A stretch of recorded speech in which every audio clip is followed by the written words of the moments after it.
is it about the way you handle these problems that makes it different from a traditional practice? There has been a lot of research into the area of hormones. Unfortunately, all the research from the US has been driven by Big Pharma and by one drug company in particular that did this study on hormones that came out in 2002 with a medication called Prempro. Okay? Prempro was a drug that was made from conjugated equine estrogens, which means horse pee hormones. Oh my. So you think of the name Premarin, pregnant mare urine, okay?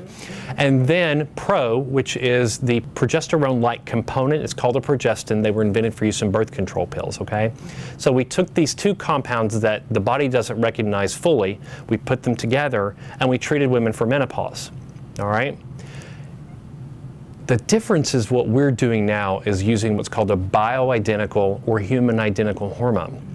What that means is the structure of the hormone is exactly the same as what your body would make itself. So the estrogens look exactly like the estrogens your ovaries made. The progesterone, exactly like the progesterone your ovaries made, and the testosterone, exactly like the testosterone your ovaries made. That makes sense, because then our body would know what to do with it. Exactly. It allows the body to fully recognize the hormone, to fully utilize the hormone, and then, importantly, to metabolize the hormone and get rid of it. So it knows exactly what to do with it. And that's a huge difference.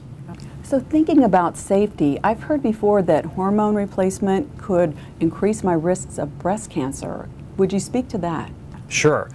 One of the most common misunderstandings that we have is the safety of hormones. So we go back to that study before done with Prempro.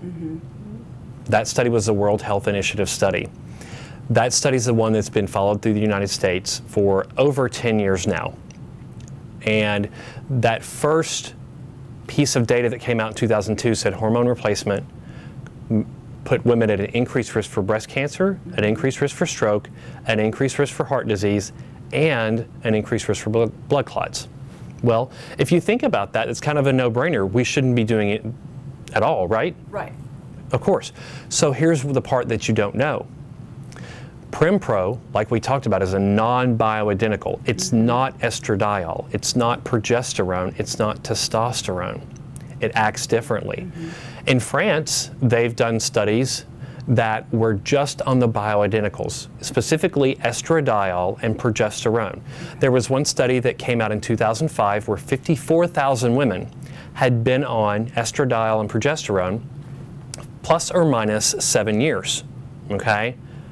And those women showed that there was no increase of breast cancer, decreased risk of cardiovascular disease, and decreased risk of osteoporosis. So what we can conclude is that Prempro is bad for us, without a doubt. Right. However, bioidentical hormones, the studies have shown that that kind of treatment can be very beneficial.